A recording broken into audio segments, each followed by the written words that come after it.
कमुछि corona संक्रमण देश और राज्य में दैनिक आक्रांत और मृत्यु संख्या ह्रास पाउछि। गत 24 घंटे सारा देशरू 26,567 नुआ आक्रांत चिन्हट होती। यह समय ओडिशारू संक्रमित होती 349 जन। देश में मोट आक्रांतों संख्या 97,03,770 को वृद्धि पाई। ओडिशा रे पॉजिटिव संख्या रही 3,21,913।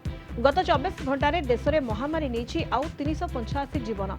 ओडिशा रे मृत्युवरण करिसेंती आउ 6 आक्रांत। देश में मृत्यु संख्या 1,40,958 छुई। राज्य में मृत्यु संख्या रही 1,784।